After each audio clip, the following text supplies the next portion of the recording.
ஒரு முக்கியமான ஒரு ஆப்ரேஷனை, ஒரு மிலிட்ரி ஆப்ரேஷனை டிஸ்கஸ் பண்ணியிருக்காங்க. இதை ஒரு ஸ்கேண்டல் அப்படின்னு சொல்லலாம். ஒரு மிகப்பெரிய செக்யூரிட்டி லீக். ட்ரம்ப் அட்மினிஸ்ட்ரேஷனை பொறுத்தவரை என்ன சொல்றாங்கன்னா, அதெல்லாம் ஒண்ணுமே கிடையாதுங்க, கிளாசிஃபைடு இன்ஃபர்மேஷனே கிடையாது, அது சும்மா அந்த ஜேர்னலிஸ்ட் ஒரு வேஸ்ட், அவர் ஒரு லூசர். இந்த யூரோப் ஒரு தண்டமான ஆளுங்க, அது நம்மளது 5% தான் கப்பலுங்க, அவங்களது 20% கப்பல். இருந்தாலும் நம்ம பண்ண இந்த காசெல்லாம் யார் தருவா? யூரோப் ரொம்ப பேத்தட்டிக்கா இருக்கு.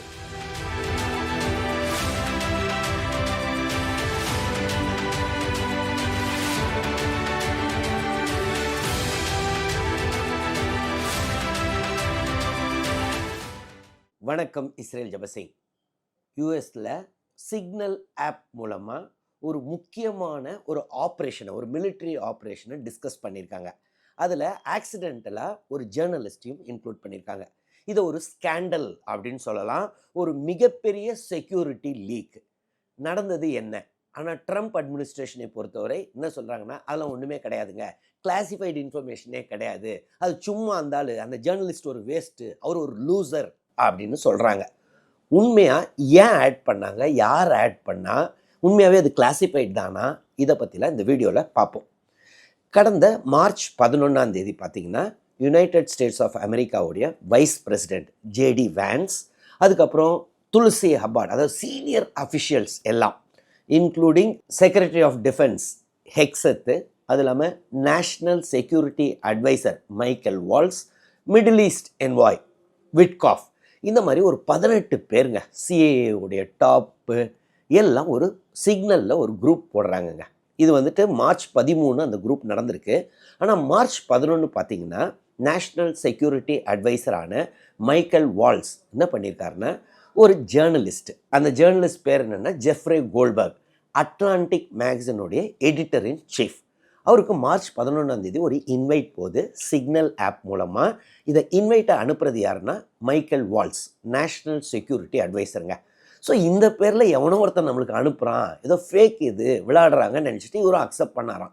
யார் தான் பார்ப்போடு 2 நாள் கழித்து மார்ச் 13 ஒரு சீக்ரெட் ஆப்ரேஷன் குரூப் வாங்க, ஹை எல்லாமே யூஎஸ் வைஸ் பிரசிடென்ட் இருக்கார், ஜேடி வேன்ஸு, துளசி கபார்டு, எல்லாம் டாப் பீப்புள் எல்லாரையும் சேர்ந்து அடுத்த நாள் நடக்க போகிற யெமனில் நடக்கிற மிலிட்ரி ஆப்ரேஷனுக்காக ஒரு குரூப்பை போடுறாங்களாம். இவரையும் ஆட் பண்ணியிருக்காங்க அவங்களுக்கு தெரியாமலே. சரி, யெமனில் ஏன் இந்த ஆப்ரேஷன்? இது பார்த்தீங்கன்னா, யெமன் ஒரு காலத்தில் ஒரு டெமோக்ராட்டிக் கண்ட்ரியாக தான் இருந்துச்சு. அப்போது அங்கே பார்த்தீங்கன்னா சுன்னி முஸ்லிம்ஸ் ஜாஸ்தி. அது சவுதி பேக்டு கவர்மெண்ட் இருந்துச்சு அப்படின்னு சொல்லுவாங்க. அதாவது சவுதி அரேபியா அவங்கள பேக் பண்ணியிருந்தாங்க அந்த கவர்மெண்ட்டை. ஆனால் ஒரு கட்டத்தில் பார்த்தீங்கன்னா ஹவுத்தி ரிபல்ஸ், இந்த ஹவுத்திஸ்ன்றவங்க ஷியா முஸ்லீமுடைய ஒரு குரூப்பு. ஈரானில் பார்த்தீங்கன்னா ஷியா மெஜாரிட்டி. ஸோ ஈரான் பேக்கிங்கில் பார்த்தீங்கன்னா இந்த ஹவுத்தி ரிபல்ஸ் அந்த கவர்மெண்ட், யெமன் கவர்மெண்ட்டை கவுத்துட்டாங்கங்க. அதற்கப்புறம் சவுதி ஒரு சைடு, இன்னொரு சைடு ஈரானு. ஸோ இவங்க ப்ராக்சி வார் அங்கே நடக்குது. ஏற்கனவே பார்த்தீங்கன்னா ஈரானு ஹெசபுல்லாஸை சப்போர்ட் பண்ணுவாங்க, ஹமாஸை சப்போர்ட் பண்ணுவாங்க, அதே மாதிரி ஹவுத்தீஸையும் சப்போர்ட் பண்ணாங்க. ஸோ இந்த ஹவுத்தீஸ் அந்த கவர்மெண்ட்டை கவுத்துட்டு அவங்க ஆட்சி நடத்திக்கிட்டு இருக்காங்கன்னு வைங்களேன். ஒரு கன்ஃபியூஸ் ஸ்டேட்டில் போகுது. யெமன் நாடு பார்த்தீங்கன்னா சவுதி அரேபியாவுக்கு கீழே இருக்கும், ரெட்சியை பார்டர் பண்ணும். ஸோ ஒரு குரூஷியல் இது, இந்த ரெட்சி வழியாக தான், அதாவது அந்த சைடு மெடிட்ரேனியன் சி, இந்த சைடு ரெட்சி, சுயிஸ் கேனல் வருது பார்த்தீங்களா?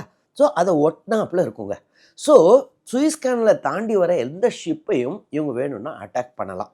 ஸோ அக்டோபர் 7, 2023 ஹமாஸ் அட்டாக் பண்ணுறாங்க இஸ்ரேலை. அதற்கப்புறம் இஸ்ரேல் ஹமாஸ் வார் ஆரம்பிக்குது. காசாவில் பல்லாயிரக்கணக்கான மக்கள், அப்பாவி பாலஸ்தீனியர்கள் இறந்தார்கள். அது இன்னும் நடந்துக்கிட்டு இருக்கு.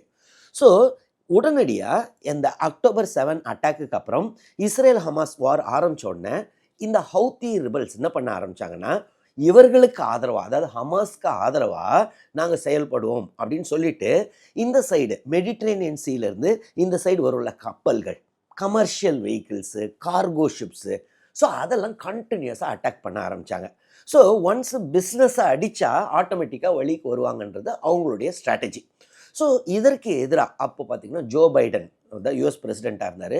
அவரும் மற்ற நாடுகளும் சேர்ந்து அடிக்கடி ஹவுத்தி மிலிட்டன்ஸை அடிப்பாங்க, அட்டாக் பண்ணுவாங்க. இருந்தாலும் பார்த்தீங்கன்னா இது கண்டினியூ ஆகிட்டே இருந்துச்சு. ஒரு கப்பல் பார்த்தீங்கன்னா கேலக்ஸி அப்படின்ற கப்பலையே அவங்க ஹைஜாக் பண்ணிட்டு அங்கே போய் வச்சுக்கிட்டாங்க. அந்த க்ரூவையும் ரொம்ப காலம் வச்சுருந்தாங்க. என்னென்னமோ பண்ணாங்க, ஆனால் அவங்கள விடுவிக்க முடியல. கடைசியில் கொஞ்ச நாளைக்கு முன்னாடி இந்த சீஸ் ஃபயர் வந்துச்சுல, ஹமாஸ்க்கும் இஸ்ரேலுக்கும். அந்த சீஸ் ஃபயர் வந்த உடனே உடனடியாக நிறுத்திட்டாங்க. இனிமேல் நாங்கள் அட்டாக் பண்ண மாட்டோம், அதற்காக தான் அட்டாக் பண்ணோன்னு சொல்லிட்டு அந்த கேலக்சியில் பிடிச்சிருந்த அந்த க்ரூ எல்லாம் விடுவிச்சிட்டாங்க. திருப்பி கொஞ்ச நாளைக்கு முன்னாடி இந்த சீஸ் ஃபயர் முடிந்து மீண்டும் இஸ்ரேல் கவர்மெண்ட்டு அட்டாக்க ஆரம்பிச்சிருச்சு. அப்பாவி மக்கள் இறக்க ஆரம்பித்தார்கள். ஸோ இந்த சூழலில் ஹவுத்தி ரிபல்ஸு திருப்பி கப்பல்களை அடிக்க ஆரம்பிச்சிட்டாங்கங்க. ஸோ இதற்கு எதற்காக இந்த கமர்ஷியல் வெஹிக்கிள்ஸ்லாம் அடிக்கிறாங்க, யூஎஸ் கப்பல்களும் அங்கே போதில்ல, அதனால் ட்ரம்ப் என்ன முடிவு பண்ணார்னா, இனிமேல் ஹவுத்தீஸை விடமாட்டோம், அது இல்லாமல் அதை பேக் பண்ணுற ஈரானையும் விடமாட்டோம் அப்படின்னு சொல்லிட்டு அதற்காக தான் இந்த அட்டாக்கை ஆரம்பிக்கிறாங்க. சரி, அந்த குரூப்பில் அந்த சிக்னல் ஆப்ன்றது வாட்ஸ்அப் மாதிரி ஒரு ஆப்புங்க, ஒரு சேட் பண்ணுற ஆப்பு. அந்த சிக்னல் ஆப்பில் ஒரு குரூப் ஃபார்ம் பண்ணுறாங்க. US vice president JD Vance இந்த மாதிரி முக்கியமான ஆளுங்களாம். ஸோ அந்த குரூப்பில் யூஎஸ் பிரசிடெண்ட்டான டொனால்ட் ட்ரம்ப் இருந்தாரான்னா இல்லை. ஆனால் மொத்தம் 18 பேர் இருந்திருக்காங்க, இன்க்ளூடிங் இந்த கோல்டுபர்கையும் சேர்த்து. ஆனால் கோல்டுபர்க் பார்த்தீங்கன்னா ஒரு ஜேர்னலிஸ்ட், ஜெஃப்ரே கோல்ட்பர்க். ஸோ இந்த 18 பேரும் டிஸ்கஷனை ஆரம்பிக்கிறாங்க. ஃபஸ்ட்டு பார்த்தீங்கன்னா ஜேடி வேன்ஸ் தான் ஆரம்பிக்கிறாரு. அவர் என்ன சொல்கிறாருன்னா, இதில் ஒப்புதலே கிடையாது, இப்போ அட்டாக்கே பண்ண தேவையில்லை, எண்ணெய் விலை ஏறிடும், க்ரூட் ஆயில் ஏறிடும். ஆனால் யூஎஸ் பிரசிடென்ட் என்ன சொல்கிறாரு, அதாவது ட்ரம்ப் என்ன சொல்கிறாருன்னா அட்டாக் ஆரம்பிக்கலான்னு. இது நம்ம யூரோப்புக்கு கொடுத்த மெசேஜ்லேருந்து டிவியேட் ஆகிறோம், நீங்கள்லாம் என்ன நினைக்கிறீங்க, நம்ம குரூப்பாக ஒரு கன்சென்சஸ் எடுப்போம் அப்படின்னு தான் ஆரம்பிக்கிறாரு. அதற்கப்புறம் மற்றவங்க என்ன சொல்கிறாங்க, இல்லை அட்டாக்கை இமீடியேட்டாக ஆரம்பிக்கணும், ஏன்னா ஹவுத்தீஸ் ரொம்ப இது பண்ணுறாங்க, நம்ம கமர்ஷியல் வெஹிக்கிள்லாம் அடிப்படுது அப்படின்ட்டு.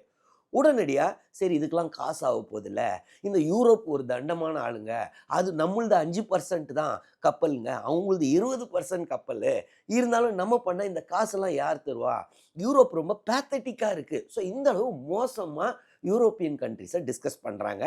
அதற்கப்புறம் அதோட அந்த சிக்னல் இவர் லீக் பண்ணது, அதாவது இந்த கோல்டுபர்க் இருக்கார்ல, அவர் என்ன பண்ணியிருக்காரு, இதெல்லாம் மார்ச் 14, 15 நடந்திருக்குங்க. அதற்கப்புறம் மார்ச் 15, 16 தேதிகள் கிட்ட இவர் வெளியில் வந்துடுறாராங்க, அந்த குரூப்பை விட்டு எக்ஸிட் ஆயிடுறாரு.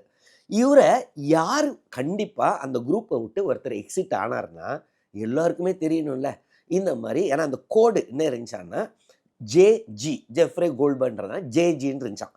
யார் அந்த ஜேஜி, இவ்வளோ நேரம் ஒரு 4-5 நாளாக டிஸ்கஸ் பண்ணியிருக்காங்க, ஒருத்தர் எக்ஸிட்டும் ஆகிறாங்க, ஆனால் யாருமே இவரை விசாரிக்கலையாங்க, ஏன் வெளியில் போனேன், யார் அது போனது அப்படின்னு.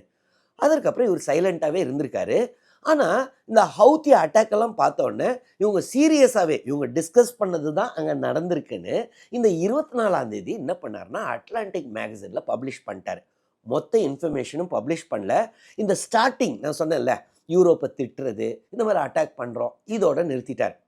உடனடியாக பார்த்தீங்கன்னா மைக்கேல் வால்ஸாக இருக்கட்டும், மைக்கேல் வால்ஸ் என்ன சொன்னார், அதெல்லாம் ஒரு சென்சிட்டிவ் இன்ஃபர்மேஷன், கிளாசிஃபைடு இன்ஃபர்மேஷனில் நாங்கள் டிஸ்கஸே பண்ணலங்க, அந்தாலும் ஒரு லூசரு, எப்பயுமே ட்ரம்ப்பை எதிர்ப்பார். யார் சொல்கிறாரு, கோல்டுபர்கை. அவர் எப்பயுமே ட்ரம்ப்பை எதிர்க்கிறவர், அவர் ஒரு லூசரு, அந்த மாதிரி ஆளுக்கெல்லாம் பதில் சொல்ல முடியாது அப்படின்னு சொல்லி மொத்த யூஎஸ் அட்மினிஸ்ட்ரேஷன், ட்ரம்ப் உட்பட, ட்ரம்ப் வந்துட்டு அவர் ஒரு ரொம்ப மோசமான ஆள், அவரெல்லாம் நம்பவே வேணாம், தேவையில்லாத ஆள் அப்படின்ற மாதிரி ரொம்ப கேவலமாக திட்டினார்.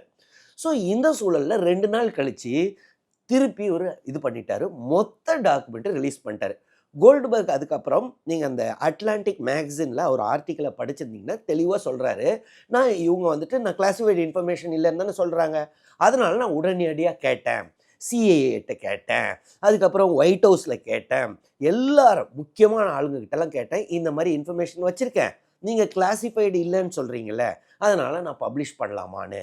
நிறைய பேர் ரெஸ்பாண்டே பண்ணல, ஆனால் ஒரு சிலர் ரெஸ்பாண்ட் பண்ணாங்க. அவங்க என்ன சொன்னாங்க, இல்லை இது கிளாசிஃபைடு கிடையாது, இருந்தாலும் நீங்கள் பப்ளிஷ் பண்ணக்கூடாது, ஏன்னா அதில் ஒரு சில சென்சிட்டிவ் இது இருக்குது அப்படின்னு. அதுக்கப்புறம் சிஏஏலேருந்து என்ன சொன்னாங்க, சிஏஏ ஏஜென்ட்ஸ்லாம் அங்கே பேர்லாம் டிஸ்கஷன் நடந்திருக்குல்ல, இவங்க டிஸ்கஷன் குரூப்பில் அங்கே டிஸ்கஸ் பண்ணும்போது இந்த யெமனில் ஆப்ரேட் பண்ணுற சிஏஏ ஆப்ரேட்டிவ்ஸ் பேர்லாமும் இருந்திருக்கு. ஸோ அதெல்லாம் தெரிஞ்சுதுன்னா அவங்களுக்கு ஆபத்து, இந்த மாதிரிலாம் பேசிட்டு அதனால் பண்ணாதீங்கன்னு இருக்காங்க. ஆனால் இவர் என்ன பண்ணிட்டாருன்னா, இவங்க இன்ன வரைக்கும் என்ன பண்ணுறாங்க, கிளாசிஃபைடு இன்ஃபர்மேஷன் இல்லைன்னு தானே சொல்கிறாங்க. இது நீங்களே படித்து தெரிஞ்சுக்கோங்க அப்படின்னு சொல்லி 26ஆம் தேதி, அதாவது நேற்றைய தினம் மொத்தத்தையும் போட்டுட்டாரு. ஆனால் ஒரே ஒன்று என்ன பண்ணாருன்னா, அந்த சிஐஏ ஆப்ரேட்டிவ்ஸ் பேர்களை போடலங்க. அந்த மொத்த சேட்டையும் பார்த்தீங்கன்னா அவ்வளோ சென்சிட்டிவ் இன்ஃபர்மேஷன், அதை கிளாசிஃபைடு இன்ஃபர்மேஷன்னு சொல்லலாம். அதாவது எப்படி ஆரம்பிக்கிறாங்க, எத்தனை F-18 ஏர்க்ராஃப்ட்ஸு, அதுக்கப்புறம் டோமஹாக் மிசைல்ஸு, ட்ரோன்ஸு, எப்போ போகுது. ஸோ இவர் சொல்கிறாரு, இந்த டிஃபென்ஸ் செக்ரட்டரி ஹெக்ஸத்து உடனே எல்லாம் கை தட்டுறாங்க. அதற்கப்புறம் இன்னும் 2 மணி நேரத்தில் இத்தனை ஸ்ட்ரைக் நடக்க போகுது, இத்தனை F-18 போகுது, இத்தனை டோமஹாக் மிசைல்ஸு, இத்தனை ட்ரோன்ஸு, எல்லாம் ஸ்பெசிஃபிக்காக சொல்கிறாருங்க. எங்கே ஆரம்பிக்குது எங்கே முடியுதுன்னு சொல்லலை. ஆனால் இது மொத்தமும் யெமனில் அட்டாக் ஆகுதுன்னு தெரியுது. ஸோ அவர் ரொம்ப சீக்வென்ஷியலாக மொத்த டீட்டெயில்ஸை அங்கே டிஸ்கஸ் பண்ணியிருக்காங்கங்க. இது என்ன, சிக்னல் ஆப்பில். ஸோ இதை அவர் ரிலீஸ் பண்ணோன்னே மேலும் அவரை அட்டாக் பண்ண ஆரம்பிச்சிட்டாங்க. கோல்டுபர்கை வேஸ்ட்டு அது இதுன்னு வழக்கம் போல் திட்டிக்கிட்டு இருக்காங்க. சரி, இது உண்மையாகவே ஃபஸ்ட்டு கேள்வி, இவங்க சொல்கிற மாதிரி இது கிளாசிஃபைடு இன்ஃபர்மேஷனா இல்லை அன்கிளாசிஃபைடு இன்ஃபர்மேஷனா? இதை கிளாசிஃபைடு அன்கிளாசிஃபைடுன்னு யார் டிக்ளேர் பண்ணுவா? டிஃபென்ஸ் செக்ரட்டரி தான். ஸோ டிஃபென்ஸ் செக்ரட்டரி எக்ஸத் என்ன சொல்கிறாருன்னா, இது அன்கிளாசிஃபைடு அப்படின்னு சொல்லிட்டாரு. ஸோ அவர் சொல்லிட்டா இப்போ அது கிளாசிஃபைடு கிடையாது. ஸோ அதனால் அவங்க டிக்ளேர் பண்ணதில் தப்பே கிடையாது. ஆனால் உண்மை என்ன பார்த்தீங்கன்னா, அதற்கப்புறம் ஜேர்னலிஸ்ட்லாம் கேட்குறாங்க, ரிட்டையர்டு சிஏ டைரக்டர்ஸ்ட்டை கேட்குறாங்க, அட்வைசர்ஸ்ட்டை முன்னால் இருந்தவங்ககிட்ட எல்லோருமே என்ன சொல்கிறாங்கன்னா, இது 100% கிளாசிஃபைடு இன்ஃபர்மேஷன் அப்படின்னு சொல்கிறாங்க. இதே இன்ஃபர்மேஷனை சரி கிளாசிஃபைடு இல்லைல்ல, அப்போது அடுத்த அட்டாக் அப்போது இவங்க ஏன் ப்ரெஸ் எல்லாம் கூப்பிட்டு இவங்க சொன்ன டிஸ்கஷனை அப்படியே ஆரம்பிக்கலாம்ல. இப்போ ஆரம்பிச்சிருச்சு, டொமாஹாக் மிசைல்ஸ் ஆரம்பிச்சிருச்சு, F-18 ஏர்க்ராஃப்ட்ஸ் இத்தனை போகுது அப்படின்னு சொல்ல முடியுமா? கண்டிப்பாக அவங்களுக்கு தெரியும்ல, ஹவுத்தி ரிபல்ஸ்க்கு இத்தனை வருதுன்னா எங்கே டார்கெட் பண்ண போகிறாங்கன்னு. அப்போ யூஎஸ் பைலட்ஸ் எத்தனை பேர், அந்த மிலிட்ரி பைலட்ஸ்க்கு, ஏர்ஃபோர்ஸ் பைலட்ஸ்க்கு எத்தனை பேருக்கு ஆபத்து, இதை தான் அங்கே உள்ள ஆப்போசிஷன் பார்ட்டிஸ்லாம் இப்போ திட்ட ஆரம்பிச்சிருக்காங்க. ட்ரம்ப்போடைய ரிப்பப்ளிக்கன் பார்ட்டி செனட்டர்ஸே ஒரு சிலர் அப்போஸ் பண்ண ஆரம்பிச்சிட்டாங்க. ஆனால் எல்லா ரிப்பப்ளிக்கன் பார்ட்டி செனட்டர்ஸும் இல்லை. ஏன்னா காரணம் என்னென்னா, பிரசிடெண்ட்டை எதிர்த்துக்க முடியாது. ஆனால் ஒரு சிலர் சொல்கிறாங்க, இது ரொம்ப ரொம்ப சென்சிட்டிவ் இன்ஃபர்மேஷன், உடனடியாக ஆக்ஷன் எடுக்கணும், என்கொயரி வைக்கணும் அப்படின்னு. சரி, என்கொயரி வைக்க வாய்ப்பு இருக்கா? வாய்ப்பே இல்லைன்னா தோணுது. காரணம் என்னென்னா, இந்த என்கொயரிலாம் யார் வைக்க முடியும்னா காங்கிரஸ்ன்றது நம்ம ஊரில் பார்லிமெண்ட் மாதிரி அந்த ஊரில் காங்கிரஸ். ஸோ காங்கிரஸை பொறுத்தவரை ஹவுஸ் ஆஃப் ரெப்ரசன்டேட்டிவாக இருக்கட்டும், செனட்டாக இருக்கட்டும், ரெண்டுலேயுமே ரிப்பப்ளிக்கன் மெஜாரிட்டி தான் இப்போ. ஸோ அங்கே இவங்க என்கொயரி வைக்க வாய்ப்பே இல்லை. சரி, ஏதாவது தலை உருளுமா, யாரையார் ரிமூவ் பண்ண போகிறாங்களா? அதற்கும் வாய்ப்பு இல்லைன்னு தான் தோணுது. காரணம் என்னென்னா, ட்ரம்ப் என்ன சொல்கிறாரு, ஹெக்ஸத் எவ்வளோ எஃபிஷியண்ட்டான ஆள், இதெல்லாம் ஒன்றுமே இல்லைங்க, யாரோ தெரியாமல் ஆட் பண்ணியிருக்காங்க, இதெல்லாம் விச் ஹண்ட் அப்படின்றார். அதாவது என்னென்னா, வேணும்னே இது பண்ணுறாங்க, இது ஒரு ஹோக்ஸ், அதாவது இதெல்லாம் ஒரு சூழ்ச்சி அப்படின்றாங்க. சரி, இவர் என்ன சொல்கிறாரு இந்த சூழ்ச்சிக்கு, கோல்டுபர்குக்கு? அவர் என்ன சொல்கிறாருன்னா, அவங்க தானேங்க என்ன ஆட் பண்ணாங்க, இப்போ என்ன ஏன் திட்டி தீக்கிறாங்க, நானே என்ன ஆட் பண்ண சொன்னேன், அவங்களா திடீர்னு ஆட் பண்ணிவிட்டு அதற்கப்புறம் நானும் எக்ஸிட் ஆகிட்டேன் வேற, இப்போ என்ன திட்டுறாங்களே அப்படின்றார். ஸோ இது சூழ்ச்சின்றலாம் சும்மா. கவர்மெண்ட்டோடைய ரெஸ்பான்ஸ், அதாவது ஒயிட் ஹவுஸ்லேருந்து என்ன சொல்லியிருக்காங்கன்னா, உடனடியாக இலான் மஸ்க்கு தலைமையில், ஏன்னா இலான் மஸ்க்கு வந்து டெக்னிக்கல் எக்ஸ்பர்ட்டு, அவர் தலைமையில் இதற்காக ஒரு என்கொயரி வைக்கலான் இருக்கோம். என்கொயரினா என்னது, இது எப்படி ஆட் ஆச்சு, இது எப்படி இன்னொரு வாட்டி நடக்கக்கூடாதுல்ல, அதற்காக நாங்கள் வைக்கிறோன்னு. அதற்கு திருப்பி கோல்ட்பர்க் என்ன சொன்னார், இதுக்கு எதுக்கு எலான் மஸ்க்கு தேவைங்க, 8ஆம் கிளாஸ் பையன்ட்ட கேட்டால் தெரியும், யாருனாலும் ஆப்பிள் இன்னொருத்தர் ஆட் பண்ணால் ஆட்டோமேட்டிக்காக ஆட் ஆகிட போகுது, ஆட் பண்ண மைக்கேல் வால்ஸ் தான் இதுக்கு ரெஸ்பான்சிபிள் அப்படின்றார். ஸோ யூஎஸ் கவர்மெண்ட், அதாவது ட்ரம்ப்பை பொறுத்தவரை இப்போத்துக்கு யாரையும் ரிமூவ் பண்ணுற மாதிரிலாம் இல்லை. அதே சமயத்தில் ஒன்று நம்ம உணரணும், இதையே யூஎஸ் மிலிட்ரி ஆஃபீஸர்ஸ் இந்த மாதிரி ஒரு குரூப் போட்டு, இந்த மாதிரி ஒரு ஜேர்னலிஸ்ட் ஆட் ஆகி அதற்கப்புறம் இந்த மாதிரி இன்ஃபர்மேஷன் போயிருந்தா என்ன நடந்திருக்குமானா, கோர்ட் மார்ஷியல் பண்ணியிருப்பாங்களாம், பயங்கர தண்டனை கொடுத்துருப்பாங்களாம். அதே சமயத்தில் சீனியர் அட்மினிஸ்ட்ரேஷன், வைஸ் பிரசிடென்ட் உட்பட யாரோ ஒருத்தர் உள்ளே இருக்கார். நம்மளாம் ஒரு சேட்னா, ஒரு குரூப்னா யார் அந்த மெம்பர்ஸ்னு பார்க்க மாட்டோமா? அது குரூப்பை விட்டு ஒருத்தர் வெளியில் போனோடனே அட்லீஸ்ட் போனோடனே யோசிக்கணும்ல, எதுக்காக போனாங்க, யார், ஏன்னா இவ்வளோ சென்சிட்டிவாக டிஸ்கஸ் பண்ணியிருக்காங்க. அதை பற்றியும் ஒரு வாரத்துக்கு மேலே கேட்காம இருந்தனால தான் அவர் பப்ளிஷ் பண்ணுறாருங்க. ஸோ இதை வந்துட்டு ரொம்ப சீரியஸாக எடுத்துக்கிட்ட மாதிரி யூஎஸ் கவர்மெண்ட் தெரியல. அதே சமயத்தில் இவங்க ஆட்சிக்கு வந்ததே இந்த மாதிரி ஒரு கிளாசிஃபைடு இன்ஃபர்மேஷனை வச்சு தான். டொனால்ட் ட்ரம்ப் பார்த்தீங்கன்னா 2016 அவருக்கும் ஹிலாரி கிளின்டன் வந்து டெமோக்ராட்டிக் பார்ட்டி கேண்டிடேட்டு. ஸோ 2 பேரும் நெக் டு நெக் ஃபைட்டுங்க. ஆனால் ஒரு கட்டத்தில் ஹிலாரியோடைய பெரிய அந்த தோல்விக்கு ஒரு முக்கிய காரணம் என்ன சொல்லுவாங்கன்னா, திடீர்னு இந்த மாதிரி செக்யூரிட்டியை ப்ரீச் பண்ணிட்டாங்க. என்ன செக்யூரிட்டி ப்ரீச் பண்ணாங்க? அவங்க பார்த்தீங்கன்னா அப்போ செக்ரட்டரி ஆஃப் ஸ்டேட்டாக இருந்தாங்க ஒபாமா கவர்மெண்ட்டில். அப்போது அவங்க வந்துட்டு இந்த இமெயில்ஸ் எல்லாம் பார்த்தீங்கன்னா ஒரு பிளாக்பெரி மொபைலை வச்சுட்டு ஒரு ப்ரைவேட் சர்வரை வச்சு யூஸ் பண்ணியிருக்காங்க. அதில் ஒரு சிலது கிளாசிஃபைடாக இருந்திருக்கலாம் அப்படின்னு குற்றச்சாட்டு வந்துச்சுங்க. உடனடியாக ட்ரம்ப் பிடிச்சிட்டார். அதை எப்படி ஒரு கிளாசிஃபைடு இன்ஃபர்மேஷனை வந்துட்டு ப்ரைவேட் சர்வரில் யூஸ் பண்ணலாம், நம்ம நாட்டுக்கு எவ்வளோ பிரச்சனை வரும், இதெல்லாம் ரொம்ப டேஞ்சரஸ்ஸு, இந்த மாதிரி ஆளையாக தேர்ந்தெடுக்க போகிறீங்க அப்படின்னு கேம்பெயின் ஆரம்பித்தாருங்க. கரெக்டாக எலெக்ஷன் நடக்கிறதுக்கு 7 நாள் முன்னாடி அப்போ உள்ள சிஏஏ டைரக்டர் இல்லை நான் ரீஓப்பன் பண்ணுறேன், கிளாசிஃபைடாக இருக்கவும் வாய்ப்பு இருக்குது அப்படின்னு ஒரு குண்டை தூக்கி போட்டாருங்க. இதுதான் ஹிலாரி கிளின்டனுடைய பெரிய வீழ்ச்சிக்கு முக்கிய காரணம் அப்படின்னு சொல்லலாம். அதற்கு அப்புறமும் எலெக்ஷனில் பார்த்தீங்கன்னா பாப்புலர் ஓட்ஸு 27 லட்சத்துக்கு மேலே ஹிலாரி கிளின்டன் இவரோட ஜாஸ்தியாக வாங்கினாங்க ட்ரம்ப்போட. ஆனால் எலக்டாரல் காலேஜ் அந்த நம்பர் ஆஃப் ஓட்ஸில் அங்கே வந்து யூஎஸ் எலக்டாரல் காலேஜ் சிஸ்டத்தில் இவரோட கம்மியாச்சு, தோத்துட்டாங்க. ஸோ இவங்க ஆட்சிக்கு வந்ததே இந்த கிளாசிஃபைட் இன்ஃபர்மேஷனை வச்சு தான். இப்போ பேசுகிறாங்கல்ல, ஹெக்ஸெத்தாக இருக்கட்டும், ஜேடி வான்ஸாக இருக்கட்டும், மைக்கேல் வால்ஸாக இருக்கட்டும், இவங்கெல்லாம் பார்த்தீங்கன்னா இவங்களுடைய அந்த காலத்தில் ட்விட்டர் அப்படின்னு சொல்லுவாங்க, இப்போ எக்ஸை வந்து அப்போ ட்விட்டரில் இவங்களை ஹிலாரி கிளின்டனை திட்டி தீர்த்துருப்பாங்க.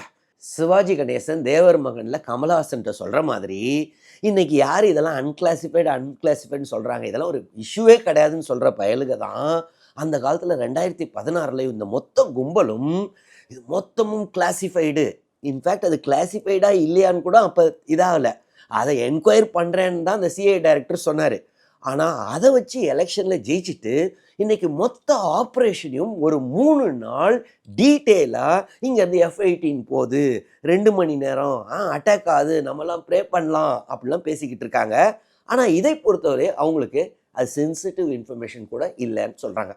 ஆக்சுவலாக எப்படி நடந்திருக்குமான்னா, ஒரு சிச்சுவேஷன் ரூம், இந்த மாதிரி ஒரு இஷ்யூ நடந்துச்சுன்னா ஒரு சிச்சுவேஷன் ரூம்னு இருக்குமா, அங்கே எல்லாம் அசம்பிள் ஆயிடுவாங்களாம். ஒரு காலத்தில் பார்த்தீங்கன்னா ஒபாமா, ஹிலாரி கிளின்டன் இவங்கெல்லாம் ஒசாமா பின் லேடன் அந்த அட்டாக் பண்ணுற ஆப்ரேஷன் பார்த்தீங்கன்னா ஒரு சிச்சுவேஷன் ரூம் இருக்கும்.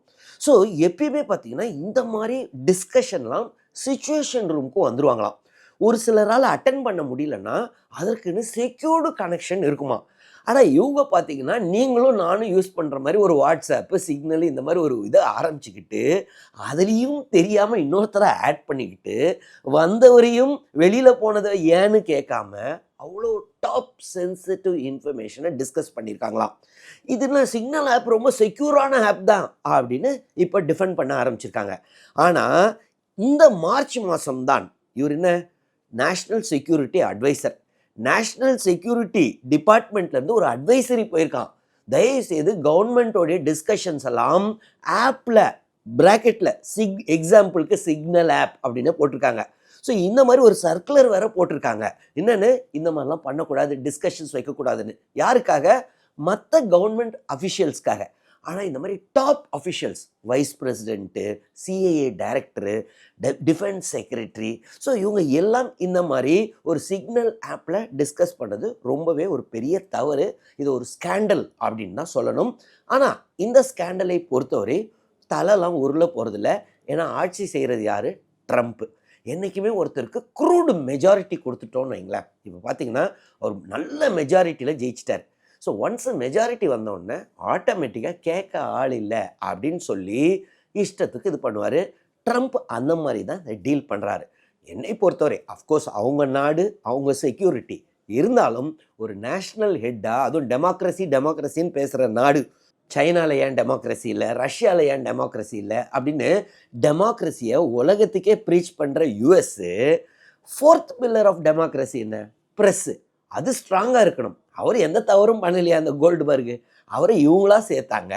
அதற்கப்புறம் இப்போ அவரை போட்டுக்கிட்டு அவன் ஒரு லூசரு அப்படின்னு அட்டாக் பண்ணுறது ரொம்பவே தவறு. அவங்க ஆக்சுவலாக ஒரு இன்டர்னலாக ஒரு என்கொயரி போட்டிருக்கணும், ஏதாவது ஒரு ஆக்ஷன் எடுத்திருக்கணும். ஆனால் ஏன் எடுக்கலைன்னா ட்ரம்ப்புடைய அந்த இவருக்கும் கோல்டுபர்குக்கும் ஆகாதுங்க. 2020 கோல்டுபர்கு எலெக்ஷனுக்கு முன்னாடி ஒரு ஆர்டிக்கிள் எழுதினாராங்க. என்னென்னா, ட்ரம்ப் 2018 ஃப்ரான்ஸ் போயிருந்தாராம். அப்போது அங்கே ஒரு சிமெட்ரி இருந்திருக்கு, வேர்ல்டு வார் 1 சிமெட்ரி. ஸோ சொன்னாங்களாம் officials, world war 1 cemetery, US American சோல்ஜர்ஸ்லாம் இறந்துருப்பாங்கள்ல வேர்ல்டு வார் 1ல், அவங்களுக்கு போயிட்டு ஒரு அஞ்சலி செலுத்துவோம் ஜஸ்ட்டு அப்படின்னா. உடனே ட்ரம்ப் சொன்னாராம், அவனுங்கெல்லாம் லூசரு, ஏன் இறந்தாங்க அப்படின்னா. அவங்க இன்னும் ஒரு கெட்ட வார்த்தையும் சொல்லியிருக்காரு, நான் அதை சொல்ல விரும்பலை. அதெல்லாம் நான் போக முடியாது அப்படின்னாராம். இதை அவர் பப்ளிஷ் பண்ணோன்னா அவர் மேலே அவ்வளோ கோபம். ஸோ இவருக்கும் ட்ரம்ப்புக்கும் அந்த கோல்டுபர்கு ட்ரம்ப் ஈக்குவேஷனை வச்சு இப்போ மொத்த டீமும் எஸ்கேப் ஆகிறாங்க. ஆனால் என்னை பொறுத்தவரை இது மிகப்பெரிய செக்யூரிட்டி லேப்ஸ், ஒரு பெரிய ஸ்கேண்டல். சென்சிட்டிவ் இன்ஃபர்மேஷன், கிளாசிஃபைடு இன்ஃபர்மேஷனை இவங்க ரொம்ப கேர்லெஸ்ஸாக ஹேண்டில் பண்ணியிருக்காங்க. இது என்னுடைய கருத்து. உங்களுடைய கருத்து என்ன? இல்லை அதெல்லாம் இல்லை, ட்ரம்ப் ரொம்ப நல்லா ஹேண்டில் பண்ணுறாரு அப்படின்னு நினச்சிங்கனாலும் கமெண்ட்ஸில் எழுதுங்க, நானும் பார்த்து தெரிஞ்சுக்கிறேன். இல்லைனா வேறு ஏதாவது டவுட்ஸ் இருந்துச்சுனாலும் இந்த வீடியோவில் அதையும் எழுதுங்க, நான் கிளாரிஃபை பண்ணுறேன். தொடர்ந்து இந்த சேனல் மூலமாக சந்திப்போம். நன்றி, வணக்கம்.